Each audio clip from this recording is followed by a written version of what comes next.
กับรายการคุยกันยามบ่ายพบกันเป็นประจำในช่วงรู้ทันโรคกับสำนักงานป้องกันควบคุมโรคที่1เชียงใหม่ทุกวันศุกร์เวลา 15 นาฬิกาถึง 16 นาฬิกาทางสถานีวิทยุกระจายเสียงแห่งประเทศไทยจังหวัดเชียงใหม่ตรวจจับเร็วตอบโต้ทันป้องกันได้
สวัสดีคุณฟังทุกท่านค่ะขอต้อนรับคุณฟังทุกท่านนะคะเข้าสู่รายการคุยกันยามบ่ายค่ะในช่วงของรู้ทันโรคกับสำนักงานป้องกันควบคุมโรคที่1เชียงใหม่ค่ะทางสถานีวิทยุกระจายเสียงแห่งประเทศไทยจังหวัดเชียงใหม่นะคะ FM 93.25 เมกะเฮิรตซ์เราจะเจอกันทุกวันศุกร์แบบนี้แหละค่ะในช่วงของบ่ายๆนะคะกับ 15 นาฬิกาจนถึง 16 นาฬิกาค่ะร่วมพูดคุยกันในชั่วโมงนี้นะคะกับน้องนานอังสุมณีบุญสูงค่ะนักประชาสัมพันธ์จากสำนักงานป้องกันควบคุมโรคที่1เชียงใหม่แล้ววันนี้ค่ะนานเองก็ไม่ได้มาเพียงรำพังเช่นเคยนะคะก็ยังพาผู้รู้นะคะในเรื่องของโรคและภัยสุขภาพค่ะมาร่วมพูดคุยกับคุณผู้ฟังกันด้วยนะคะวันนี้ค่ะนานพาผู้ทรงนะคะขออนุญาตใช้คำว่าผู้ทรงและกันในเรื่องของบุหรี่ไฟฟ้าค่ะมาร่วมพูดคุยในรายการนะคะขออนุญาตทักทายกันก่อนเลยละกันค่ะกับคุณพี่ประสิทธิ์คุณแสนสายนะคะนักวิชาการสาธารณสุขชำนาญการค่ะซึ่งพี่เขาเป็นบุคลากรนะคะยืนหนึ่งในเรื่องของบุหรี่ไฟฟ้าขออนุญาตทักทายกันก่อนเลยละกันค่ะสวัสดีค่ะสวัสดีครับสวัสดีน้องนานครับแล้วก็สวัสดีท่านผู้ฟังที่อยู่ทางบ้านด้วยนะครับอาจจะยังไม่ถึงขั้นผู้ทรงนะครับน้องนาน ขอเป็นลักษณะว่าอาจจะเป็นผู้รู้ในส่วนของเรื่องของบุหรี่ไฟฟ้าครับผมแต่จริงๆแล้วใช้คำว่าผู้ทรงนะคะน่าจะเหมาะกว่าเนาะเนื่องจากว่าข้อมูลนะคะหรือว่าพิษภัยในเรื่องของบุหรี่และบุหรี่ไฟฟ้าเนี่ยพี่สิทธิ์ค่อนข้างที่จะมีองค์ความรู้นะคะถ่ายทอดให้กับคุณผู้ฟังได้อย่างแน่นอนนะคะในเรื่องของบุหรี่ไฟฟ้าเนื่องจากว่าในช่วงเนี้ยบุหรี่ไฟฟ้าค่อนข้างที่จะมีความนิยมชมชอบแต่ทีเนี้ยบางคนยังไม่รู้ถึงพิษโทษพิษภัยใช่ค่ะที่ตามมาก็เยอะมากเหมือนกันมากมากถึงขั้นมากที่สุดแล้วในส่วนของโรคและภัยที่เกิดจากบุหรี่ไฟฟ้าก็ค่อนข้างที่จะเยอะด้วยนะคะใช่ครับผมก่อนที่จะไปถึงโทษและพิษภัยของบุหรี่ไฟฟ้าค่ะขออนุญาตพูดถึงวันงดสูบบุหรี่โลกที่ผ่านมาละกัน1 ปีก็จะมี1วันนะคะนั่นก็คือวันที่31 พฤษภาของทุกปีค่ะใช่ครับผมปีนี้มีแคมเปญว่ายังไงบ้างคะขออนุญาตย้อนถึงแม้ว่ามันผ่านมาแล้วนะคะแต่ว่าแคมเปญเนี้ยเรายังจะใช้กันทั้งปีช่วงของการรณรงค์แล้วก็ต่อไปด้วยเนื่องจากว่าโทษและพิษภัยของมันเนี่ยค่อนข้างที่จะรุนแรงค่ะคุณผู้ฟังคะปีนี้มีคำขวัญหรือว่าแคมเปญว่าอย่างไรบ้างคะครับผมก็เรื่องของบุหรี่ไฟฟ้านะครับก็เป็นปัญหาที่สำคัญของประเทศเรานะครับทำให้ในช่วงของการรณรงค์31 พฤษภาคมวันงดสูบบุหรี่โลกเนี่ยปีนี้นะครับก็มีแคมเปญในการรณรงค์ก็คือกระชากหน้ากากธุรกิจบุหรี่ไฟฟ้านิโคตินเสพติดจนตายครับอันนี้เป็นแคมเปญใช่ครับธุรกิจบุหรี่ไฟฟ้าใช่ครับนิโคตินเสพติดจนตายจริงๆแล้วเนี่ยแคมเปญนี้หรือว่าเมสเสจเนี้ยมันตรงตัวค่ะคุณผู้ฟังค่ะถ้าเกิดว่าเรายังสนับสนุนหรือว่าเรายังเห็นลูกหลานเราเนี่ยใช้บุหรี่ไฟฟ้าหรือว่าพอร์ตที่น้องๆเขาเรียกกันนี่แหละค่ะทีเนี้ยมันมีกลิ่นหอมจริงมันเหมือนไม่ส่งอันตรายหรือส่งผลกับชีวิตเราจริงๆแล้วแต่ที่จริงแล้วของเราเนี้ยมันคือพิษภัยที่ทำร้ายสุขภาพเราเลยใช่ไหมคะทำไมครับต้องนานทำไมถึงต้องกระชากหน้ากากเพราะว่าธุรกิจบุหรี่ไฟฟ้าที่เขาโฆษณากันเนาะเขาบอกว่าบุหรี่ไฟฟ้าเนี่ยไม่มีสารพิษเลยนะครับมีกลิ่นหอมไม่เป็นอันตรายต่อร่างกายโดยเฉพาะช่วง1-2 ปีที่ผ่านมาเนี่ยกลุ่มเป้าหมายหลักที่บริษัทบุหรี่ไฟฟ้าเนี่ยมุ่งเน้นก็คือกลุ่มเด็กและเยาวชนกลุ่มเป้าหมายตรงตัวเลยจะเห็นได้ว่ารูปแบบผลิตภัณฑ์ของบุหรี่ไฟฟ้าในช่วงหลังๆเนี่ยจะเน้นในกลุ่มเด็กและเยาวชนซึ่งแตกต่างจากช่วงแรกที่เริ่มมีการใช้บุหรี่ไฟฟ้าเนี่ยเขาจะเน้นในกลุ่มวัยทำงานเนาะแต่ก่อนนี้ราคาเนี่ยค่อนข้างจะสูงมากแต่ว่าพอ1-2 ช่วงปีหลังที่ผ่านมาเนี่ยเขาก็จะเน้นในกลุ่มเด็กและเยาวชนราคาถูกมากครับสามารถสั่งซื้อได้ง่ายมากนะครับอันเนี้ยเราถึงเป็นแคมเปญในการรณรงค์ว่าทำไมเราต้องกระชากหน้ากากธุรกิจบุหรี่ไฟฟ้าครับเพราะจริงๆแล้วเนี่ยเด็กและเยาวชนนะคะคุณผู้ฟังขาน้องๆเองอาจจะยังไม่ทราบว่าโทษของมันมีอะไรบ้างเนื่องจากว่าเวลาที่เขาใช้ผลิตภัณฑ์ตัวนี้เขาอาจจะคิดว่ามันให้ความหอมให้ความสดชื่นอะไรก็แล้วแต่นะคะแต่จริงๆแล้วมันมีโทษเยอะมากใช่ครับทีนี้เขาถึงสร้างแคมเปญนี้ขึ้นมาจริงๆมันตรงตัวเลยเนาะเพราะว่าทำให้เสียชีวิตได้นะคะแล้วก็ในส่วนของสถิติที่ผ่านมาก็ค่อนข้างที่จะเยอะเดี๋ยวเราจะพูดถึงสถิติว่าสถานการณ์ในส่วนของบุหรี่และบุหรี่ไฟฟ้าของประเทศไทยภาคเหนือเองเชียงใหม่ของเราติดอันดับไหมนะคะโรคและภัยจะสูงขนาดไหนมาทำความรู้จักคำว่าบุหรี่ไฟฟ้ากันก่อนค่ะพี่สิทธิ์ค่ะบุหรี่ไฟฟ้าแท้จริงแล้วคืออะไรใช่ไหมครับบุหรี่ไฟฟ้าเนาะเรามาทำความรู้จักกับตัวบุหรี่ก่อนนะถ้าเป็นบุหรี่ในอดีตที่ผ่านมาที่เราจะ เห็นตามท้องตลาดทั่วไปก็จะเป็น เป็ ใน น ส่วน มวล ของเป็นมวลบุหรี่ อ่า มวลบุหรี่ก็จะประกอบไปด้วยยาเส้นนะครับเวลาใช้เขาก็จะจุดไฟใช้ไฟในการเผาไหม้ยาเส้นเพื่อที่จะให้เกิดในส่วนของควันในการสูบนะครับในส่วนบุหรี่ไฟฟ้าก็จะเป็นวิวัฒนาการใหม่ที่จะใช้ในส่วนของพลังงานไฟฟ้านะครับเป็นพลังงานที่ใช้ทำให้เกิดแหล่งควันขึ้นมา ซึ่งไอตัวบุหรี่ไฟฟ้าเนี่ยมันจะประกอบไปด้วย3ส่วนด้วยกันนะครับ ค่ะ ส่วนแรกที่เราเรียกว่าแบตเตอรี่เนี่ยตัวเนี้ยมันจะให้ในส่วนของพลังงานไฟฟ้า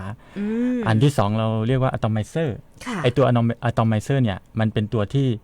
รับพลังงานจากแบตเตอรี่แล้วทำให้เกิดความร้อนนะครับแล้วตัวเนี้ยก็จะไปทำให้ตัวน้ำยาที่มันอยู่ในตัวบุหรี่ไฟฟ้าหรือถ้าบางท่านก็อาจจะเรียกว่าพอตเนี่ยเกิดไอระเหยขึ้นมานะครับแล้วก็สูบเข้าไปนะครับ เป็นกลไกของ ใช่ เครื่องที่ทำงาน ใช่ครับ ค่ะ ตัวนี้ก็คือตัวบุหรี่ไฟฟ้านะ ค่ะ ครับ แล้วทีนี้คนหลายคนก็สงสัยว่าคำว่าบุหรี่ไฟฟ้าเนี่ยเกิดจากเครื่องที่เขาผลิตขึ้นมา ใช่ไหมแล้วก็มีกระบวนการของเครื่องเองที่จะทำให้น้ำยาที่เขาเรียกน้ำยาใช่ไหมคะ ใช่ครับ อ่า น้ำยานี้มีน้องนานทราบไหมครับว่าตอนนี้เนี่ยในตัวน้ำยาเนี่ยที่เขาใช้กันในท้องตลาดทั่วไปเนี่ยมีประมาณกี่กลิ่น หนูว่าเยอะอะ ให้ทาย เยอะมาก ให้ทาย น่าจะขึ้นหลักหมื่น น่าจะขึ้นหลักหมื่น เพราะว่าอะไรนิดอะไรหน่อย คือเราเห็นตามโฆษณาทั้งออนไลน์ และท้องตลาดทั่วไป ซึ่งมันจะมีเยอะมากแล้วอย่างที่พี่สิทธิ์บอกว่าจริง ๆ แล้วกลุ่มเป้าหมายของเขาก็คือเด็กและเยาว เด็ก ชน และเยาวชนเป็ ดังนั้น กลุ่ม การ เป้ พัฒ หม นาย กลิ่นเนี่ยคงจะไม่หยุดอยู่แค่แบบว่า4-5 กลิ่น น่าจะ ใช่ เป็นหลักหมื่นน่ะ ใช่ นะคะ 20,000 กว่ากลิ่นครับ โอ้ ท่านผู้ฟังครับ โห เยอะมากครับเป็นการผสมมิกโน่นมิกนี่แล้วที่สำคัญคือณตอนนี้เนี่ยมีการนำพวกสารเสพติดเข้ามาเป็นส่วนผสมของบุหรี่ไฟฟ้านะครับถ้าเราย้อนกลับไปก็จะได้ยินข่าวว่าที่เชียงใหม่เรามีไอตัวที่เรียกว่าพอดเค อันนี้คืออะไร พอดเคคืออะไร ครับ ค่ะ ครับ เดี๋ยวเราจะมาพูดคุยกันว่า ใช่ พอดเคคืออะไรนะคะ ใช่ครับ เนื่องจากว่าเราเองเนี่ยรู้จักอย่างยุคของนานยุคของพี่สิทธิ์เนี่ย อ่าฮะ เราก็จะคุ้ ครั น บ เคยคำว่าพอร์ตหรือบุหรี่ไฟฟ้า ครับ แต่ทีนี้เยาวชนนะคะหรือว่าน้องๆที่เป็นเยาวชนเด็กๆนี่แหละที่เป็นกำลังวัยรุ่นเลยเขาก็จะมีวิวัฒนาการของเขาขึ้นมาอีก และ ใช่ พัฒนาการในเรื่องของบุหรี่ไฟฟ้าที่ทำให้เขาเข้าถึงง่าย ใช่ครับ ทีเนี้ยเขาไม่ได้คำนึงนะคะคุณผู้ฟังข่าวว่าจะส่งผลกระทบต่อสุขภาพยังไง ครับ ทีนี้วันนี้แหละค่ะพี่สิทธิ์จะได้มาบอกเล่าให้พวกเราได้รับทราบ เนื่องจากว่าทราบมาว่าเมื่อเช้าเราก็มีกูรู ครับ มาร่วมรายการนะคะผู้ว่าพบประชาชนหลายท่านที่ติดตามอยู่ก็อาจจะได้รับข้อมูล ในส่วน ไป นี้ แล้ว ไปแล้วส่วนหนึ่งครับ วันนี้ในช่วงนี้เราก็จะมาย้ำกันอีกครั้งหนึ่ง ใช่ ว่าบุหรี่ไฟฟ้าที่แท้จริงแล้วส่งผลกระทบต่อสุขภาพของเรายังไง ใช่ นะคะ เราก็จะได้มาตอกย้ำอีกครั้งหนึ่งว่า เราจะ มันอันต ย้ รายครับ ำเรา มั จะ นอันตราย ย้ำ มากครับ ใช่เราจะย้ำเพื่อให้บุหรี่ไฟฟ้าหมดไปนะคะไม่อย่างนั้นจะทำลายทั้งตัวคุณเองคนรอบข้างรวมถึงเยาวชนของเราด้วย ใช่ครับ นะคะ น้องนันครับ ก่อนที่จะไปพูดคุยเจาะลึกถึงเรื่องบุหรี่ไฟฟ้ามากกว่านี้ค่ะขออนุญาตถามถึงสถานการณ์กันก่อนละกันพี่สิทธิ์ค่ะ ครับ ตอนนี้ข้อมูลสถานการณ์บุหรี่ไฟฟ้า อือฮึ ในทั้งประเทศแล้วก็ในภาคเหนือของเราเอง ครับ เป็นยังไงกันบ้าง ถ้าในส่วนของประเทศเนาะข้อมูลที่เรานำมาก็จะเป็นข้อมูลที่สำนักงานสถิติแห่งชาติ เขาจะมีการสำรวจนะครับทุก3ปีนะครับปีล่าสุดที่มีการสำรวจก็คือปี 2567 ค่ะ ที่ผ่านมานะครับย้อนกลับไปนะครับก็เป็นปี 2564 นะครับซึ่งข้อมูลตัวเนี้ยน่าสนใจมากนะครับน้องนานครับ ค่ะ เราจะพบว่าปี 67 ที่ผ่านมาเนี่ยในส่วนของข้อมูลการใช้ในส่วนของบุหรี่มวลมันลดลงนะลดลงจากปี 64 ครับปี 64 เนี่ยมีร้อยละประชาชนไทยนะครับอายุ 15 ปีขึ้นไปที่เขาสำรวจเนี่ยพบการสูบบุหรี่นะครับที่เป็นบุหรี่มวลนะครับร้อยละ 16.5 นะครับหรือคิดเป็น 9.8 ล้านคนนะครับ ค่อนข้างที่จะสูง 9.9 ล้านคน 9.9 ล้านคนในปี 64 นะครับ แต่ว่าถ้าผลการสำรวจนะครับปีล่าสุดนะครับปีล่าสุดนี้ตัวเลขลดลงนะครับลดลงถ้าเป็นบุหรี่มวลนะครับ ค่ะ ผมพูดผิดถ้าคิดเป็นร้อยละเนี่ยปี 64 อยู่ที่ร้อยละ 17.4 นะครับหรื สู อ งกว่า 9.9 ล้านคน อ่า แต่ว่า สูงกว่า ล่าสุดปี ค่ะ 67 เนี่ยอยู่ที่ร้อยละ 16.5 หรือ 9.8 ล้านคน ตัวเลขตัวเนี้ยเราจะเห็นได้ว่าคนจำนวนคนที่สูบน้อยลง 100,000 คนใช่ไหมครับ อือฮึ แต่ทีนี้ถ้าเราไปดูในข้อมูลเชิงลึกเนี่ยในส่วนของตัวเลขที่ลดลงเนี่ยในส่วนของการใช้บุหรี่ไฟฟ้าเนี่ยกลับเพิ่มขึ้น10 เท่านะครับน้องนัน เหมือนกับว่าบุหรี่ที่เป็นแบบดั้งเดิมเราไม่ได้สนับสนุนให้เยาวชนหรือว่าคุณผู้ฟังเนี่ยสูบนะคะแต่ว่าอันนี้เราเปรียบเทียบให้เห็นว่าสถานการณ์จริงๆณตอนนี้คือเป็นยังไงบ้างจากเดิมบุหรี่มวลที่มันมีมากอยู่แล้วแหละในท้องตลาดและผู้สูบก็มีมากครับผมแต่กลับกลายว่ามันลดลงในเมื่อปีที่แล้วครับแต่อีกด้านหนึ่งค่ะคุณผู้ฟังค่ะในส่วนของบุหรี่ไฟฟ้ากลับกลายว่าพบผู้สูบมากขึ้นพบใช้มากขึ้นตัวเลข10เท่านะครับจากปี64ปี64เนี่ยเราพบคนใช้บุหรี่ไฟฟ้าอยู่ที่ไม่ถึง100,000 คนนะครับ 90,000 กว่าคนค่ะแต่ปีล่าสุดปี67ที่มีการสำรวจเนี่ยพบว่าประชากรไทยอายุ15ปีขึ้นไปมีการใช้บุหรี่ไฟฟ้าสูงถึง 995,000 กว่าคนนะครับถ้าคิดเป็นตัวเลขจำนวนเท่าเนี่ย10เท่านะครับที่มันเพิ่มขึ้นมานะครับเพราะฉะนั้นเทรนด์มันเปลี่ยนไปละการสูบบุหรี่มวลเนี่ยอาจจะ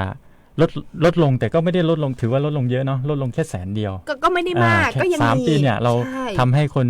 สูบบุหรี่ในส่วนของบุหรี่มวลเนี่ยลดลงแค่ 100,000 คนหายไปแต่ว่าจำนวนที่เพิ่มขึ้นคือคนใช้บุหรี่ไฟฟ้าเพิ่มขึ้นเกือบ1 ล้านคนนะครับเหมือนมันจะลดนะคะแต่จริงๆแล้วเนี่ยอีกด้านหนึ่งก็เพิ่มสูงขึ้นใช่แต่ทีเนี้ยเขาไม่คำนึงถึงพิษภัยเนาะว่ามันจะเกิดอะไรขึ้นแล้วมันจะส่งผลอันตรายต่อคนรอบข้างและตัวเขาเองยังไงก็ด้วยหลายๆปัจจัยนะครับไม่ว่าจะเป็นเรื่องของอย่างที่ผมได้นำเรียนว่าตัวบริษัทบุหรี่ไฟฟ้าที่เขาทุ่มเรื่องของการโฆษณาว่าบุหรี่ไฟฟ้าไม่เป็นอันตรายบุหรี่ไฟฟ้าไม่มีสารนิโคตินเหล่านี้ก็เป็นปัจจัยที่ทำให้คนคิดว่าความอันตรายของบุหรี่ไฟฟ้ามันน้อยกว่าบุหรี่มวลนะครับทำให้ตัวเลขมันเพิ่มสูงขึ้นเยอะมากนะครับในช่วง3 ปีครับผมด้วยความโฆษณานะคะที่ออกมาชวนเชื่อต่างๆนานาว่ามันไม่มีพิษมีภัยอันเนี้ยมันก็เป็นแรงจูงใจให้คนหันมาใช้บุหรี่ไฟฟ้ามากขึ้นแต่จริงๆแล้วโทษหนักนะคะโทษหมายถึงว่าอันตรายที่ส่งผลต่อสุขภาพของเราหนักกว่าบุหรี่มวลใช่ไหมคะใช่ครับแต่ไม่ใช่ว่าบุหรี่มวลไม่มีพิษภัยนะคะก็มีแต่ว่าในส่วนของวิวัฒนาการบุหรี่ไฟฟ้าเนี่ยอันเนี้ยหนักกว่ามาดูที่ภาคเหนือกันบ้างค่ะสถานการณ์ภาคเหนือค่ะพี่สิทธิ์ค่ะว่าภาคเหนือของเราเนี่ยจากที่ระดับประเทศเนี่ย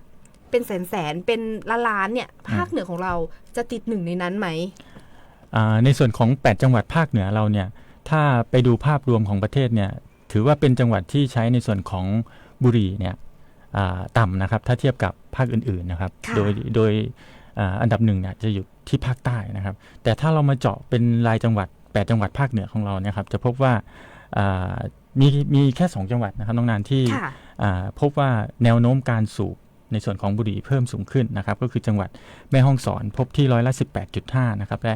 จังหวัดลำปางพบที่15.9%นะครับส่วนจังหวัดอื่นๆนะครับอีก6จังหวัดเนี่ยมีแนวโน้มลดลงนะครับจังหวัดเชียงใหม่เราพบการสูบอยู่ที่14.4%นะครับอย่างจังหวัดแพร่นี่ก็ 14.1% นะครับจังหวัดพะเยา13.7%จังหวัดลำพูนอยู่ที่12.8%และจังหวัดเชียงราย10.6%นะครับจังหวัดน่านอยู่ที่7.9 ครับอันนี้เป็นภาพรวมของภาคเหนือของเรานะครับก็คือสถานการณ์ในเรื่องของบุหรี่และบุหรี่ไฟฟ้าในภาคเหนือของเราค่อนข้างที่น้อยกว่าภาคอื่นๆแต่ก็ยังพบ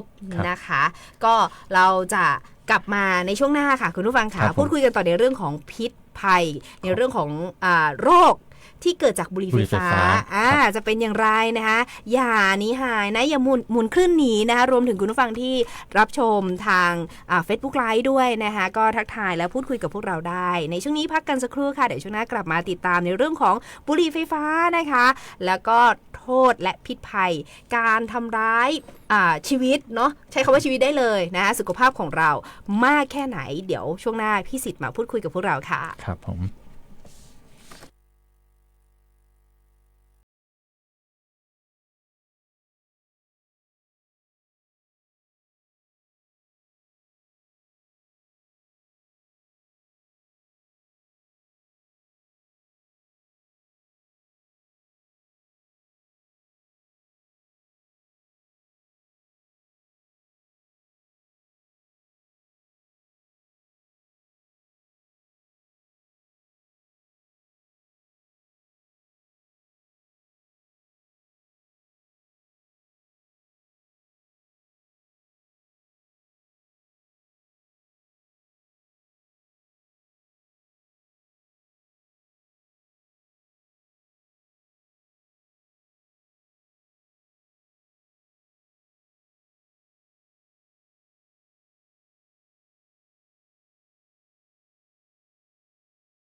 บ่ายค่ะพบกันเป็นประจำนะคะในช่วงของรู้ทันโรคกับสำนักงานป้องกันควบคุมโรคที่1เชียงใหม่ค่ะก็ช่วงนี้นะคะยังคุยกันในเรื่องของ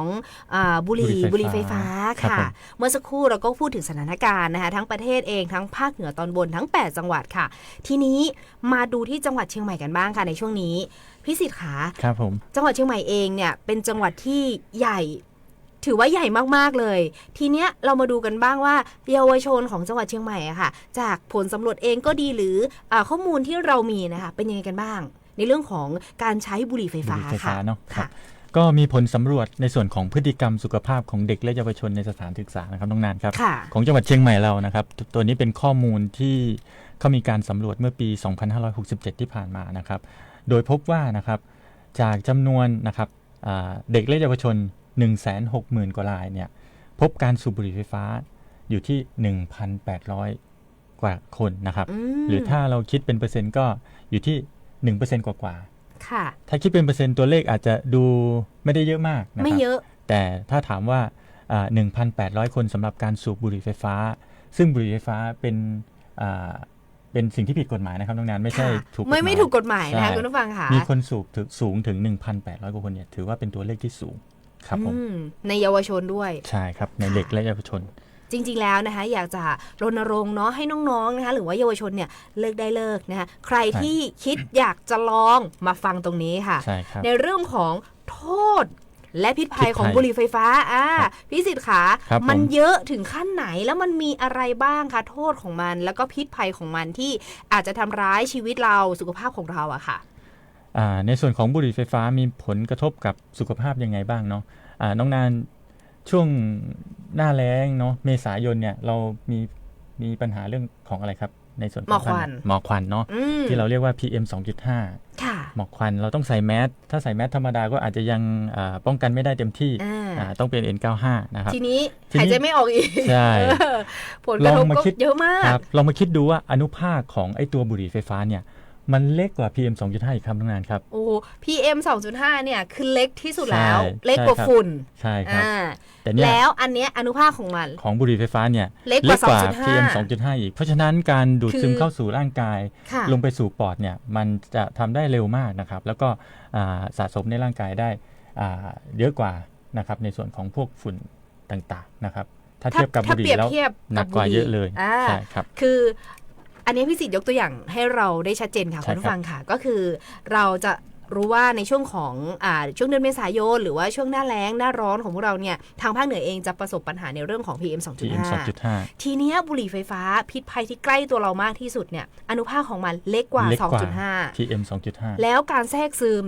หรือว่าการดูดซึมของร่างกายผู้ที่ใช้ใช่ครับอันเนี้ยเข้าง่ายและเยอะปริมาณที่มากโอ้โหไม่ต้องถามนะคะว่าหลังจากนี้จะเกิดอะไรให้พี่สิทธิ์พูดดีกว่าว่าหลังจากนี้เข้าไปแล้วมันจะเกิดอะไรขึ้นนะครับใช่ถ้าท่านผู้ฟังดูตามข่าวนะครับก็จะเห็นได้ว่ามีเด็กและเยาวชนของเรานะครับทั่วทั้งประเทศเนี่ยประสบปัญหาตอนนี้เป็นปัญหาอย่างยิ่งเลยก็คือเป็นเกิดจากปอดอักเสบจากการสูบบุหรี่ไฟฟ้าหรือทางการแพทย์ที่เขาเรียกว่าโรคอีวาลีนะครับเคสตัวอย่างที่เห็นได้ชัดเจนก็คือเคสที่จังหวัดบุรีรัมย์นะครับที่เป็นข่าวใหญ่โตจนนำมาสู่ซึ่งนโยบายของระดับชาติเราที่มุ่งเน้นถึงการปราบปรามในส่วนของบุหรี่ไฟฟ้าไม่ให้เกิดกับเด็กและเยาวชนนะครับจะเห็นได้ว่าหลายๆเหตุเนี่ยเกิดจากการสูบบุหรี่ไฟฟ้าเพียง 1-2 ปีนะครับน้องนานครับก็ทำให้เกิดโรคของปอดอักเสบเฉียบพลันได้นะครับอันนี้เป็นภาวะที่เห็นได้ชัดนะตอนนี้คือเรื่องของการสูบบุหรี่ไฟฟ้าใช้เวลาแค่ 1-2 ปีเองแล้วในตัวน้ำยาบุหรี่ไฟฟ้ามีอะไรบ้างนะครับที่บริษัทเขาโฆษณาว่าไม่มีนิโคตินจริงไหมไม่จริงอันนี้ไม่จริงเลยน้องนานสนับสนุนเต็มที่เลยใช่ไหมครับใช่ค่ะมีนิโคตินมากกว่าบุหรี่มวลถึง10 เท่านะครับโดยประมาณนะครับบุหรี่มวลอาจจะมีนิโคตินอยู่ประมาณ 1.2 มิลลิลิตรนะครับแต่ว่าถ้าเป็นในส่วนของบุหรี่ไฟฟ้าเนี่ย4-24ก็มากกว่าบุหรี่มวล ไม่ใช่ว่าบุหรี่มวลมีน้อยแต่ว่าไม่ส่งผลพิษภัยต่อสุขภาพมีนะคะคุณผู้ฟังค่ะแต่ว่าอันเนี้ยพี่สิทธิ์เปรียบเทียบให้เราฟังว่าเปรียบเทียบให้เห็นว่าวิวัฒนาการของมันจากบุหรี่มวลมาเป็นบุหรี่ไฟฟ้าแล้วนิโคตินที่เขาโฆษณากันนี่แหละว่าไม่มีแต่จริงๆแล้วมันมีหลายเท่าด้วยและคิดดูนะคะว่านิโคตินเนี่ยส่งผลต่อสุขภาพของเราอย่างไรค่อนข้างที่จะหนักแล้วอันเนี้ยมันเข้าโดยตรงแทรกซึมได้มากนะคะอนุภาคมันมีเล็กแล้วมันลึกด้วยมีอนุภาคที่ทำลายล้างร่างกายของเราได้เยอะด้วยนอกจากนิโคตินค่ะยังมีสารที่น่ากลัวอื่นๆด้วยใช่ไหมคะนิโคตินเนี่ยตัวที่มันทำลายเด็กและเยาวชนของเราก็คือเรื่องของการทำลายในส่วนของสมองชัดเจนมากนะครับในส่วนของไอตัวนิโคตินเนี่ยเพราะฉะนั้นการที่เด็กและเยาวชนใช้เนี่ยนอกจากจะมีผลกระทบต่อสุขภาพอื่นๆแล้วเนี่ยก็ยังมีผลกระทบต่อเรื่องของสมองนะครับสารพิษอื่นๆมีอะไรบ้างครับน้องนานครับสารพิษในส่วนของฟอร์มาลดีไฮด์นะครับพวกอะซิตอนดีไฮด์นะครับพวกเนี้ยเป็นสารซึ่งจะทำให้ก่อมะเร็งได้นะครับนอกจากนี้ก็จะมีพวกสารพิษที่เป็นกลุ่มโลหะหนักนะครับพวกอลูมิเนียมนะครับพวกแคดเมียมนะครับทองแดงตะกั่วนิกเกิลนะครับซึ่งในส่วนนี้มันก็จะผสมอยู่ในตัวพวกขดอุปกรณ์แบตเตอรี่ของตัวบุหรี่ไฟฟ้านะครับซึ่งเมื่อมันระเหยออกมาแล้วเนี่ยมันก็จะนำมาซึ่งตัวสารพิษที่เป็นโลหะหนักซึ่งตัวเนี้ยก็จะเป็นสารที่เป็นสารก่อมะเร็งนะครับและก็มีสารในส่วนของพวกการเผาไหม้ไม่สมบูรณ์อื่นๆนะครับซึ่งพวกเนี้ยถ้าสูดเข้าไปในร่างกายแล้วมันก็จะเป็นพวกสารก่อมะเร็งนะครับซึ่งมีหลายตัวด้วยกันนะครับไม่ว่าจะเป็นตัวเบนโซเอไพรีนนะครับตัวเยอะค่อนข้างที่จะเยอะมากคือพูดมาเนี่ยค่ะอันนี้คือพี่สิทธิ์ยกตัวอย่างให้เราฟังว่าบุหรี่ไฟฟ้า1ตัว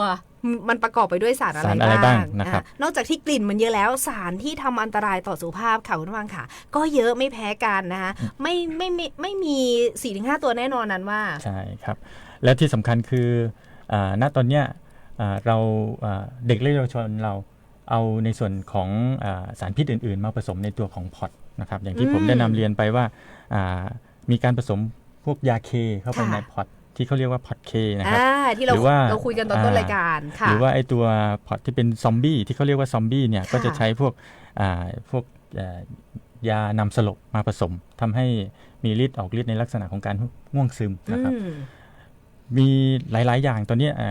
วัยรุ่นพยายามที่จะเอามาผสมในตัวของบุหรี่ไฟฟ้าเพื่อที่จะให้ออกฤทธิ์กับร่างกายไปในลักษณะต่างๆของสารที่เอามาผสมด้วยนะครับซึ่งตัวนี้ถือว่าเป็นอันตรายอย่างยิ่งนะครับนอกจากที่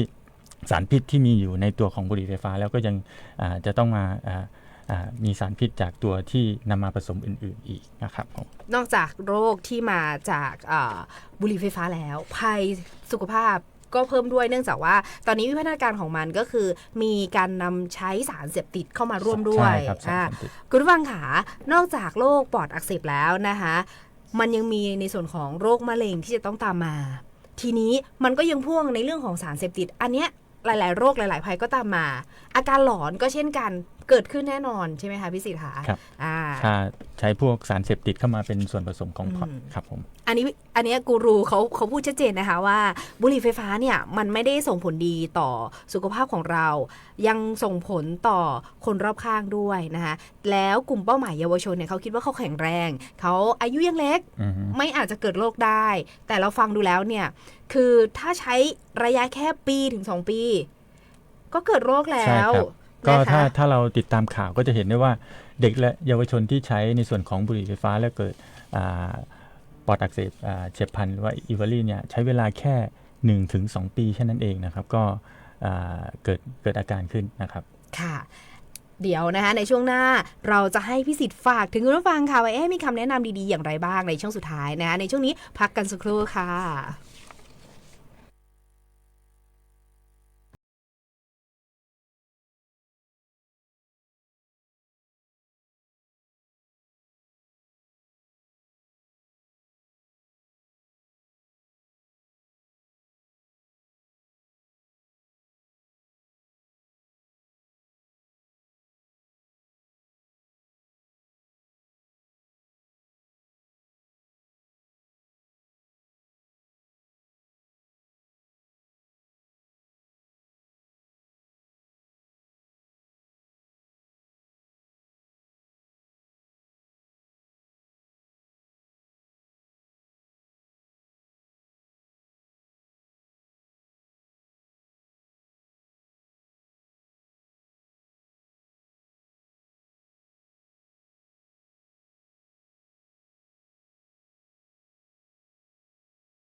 บ่ายนะคะรู้ทันโรคกับสำนักงานป้องกันควบคุมโรคที่1เชียงใหม่ค่ะในช่วงนี้ค่ะขออนุญาตให้พิสิทธิ์ฝากถึงผู้ปกครองเลยละกันนะคะว่า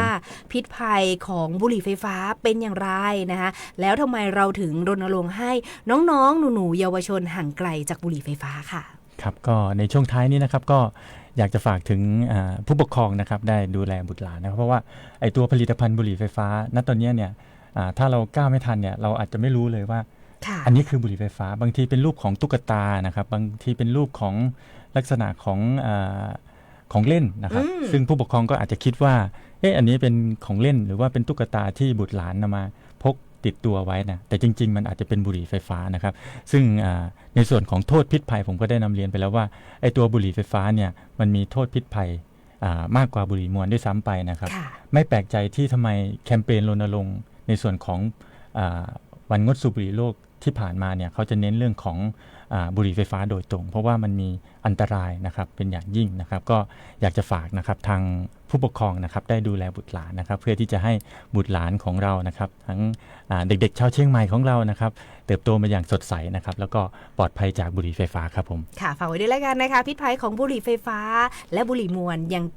ส่งผลกระทบต่อชีวิตเนาะแล้วก็สุขภาพของเราด้วยค่ะหมดเวลากับรายการคุยกันยามบ่ายนะคะรู้ทันโรคกับสำนักงานป้องกันควบคุมโรคที่1เชียงใหม่แล้วค่ะพบกับพวกเราได้ใหม่นะคะทุกวันศุกร์ค่ะในช่วงเวลา15 นาฬิกาถึง 16 นาฬิกานะคะวันนี้ลาไปก่อนเลยละกันค่ะพวกเรา2 คนลาไปก่อนเจอกันได้ใหม่ในสัปดาห์หน้าค่ะสวัสดีค่ะสวัสดีครับ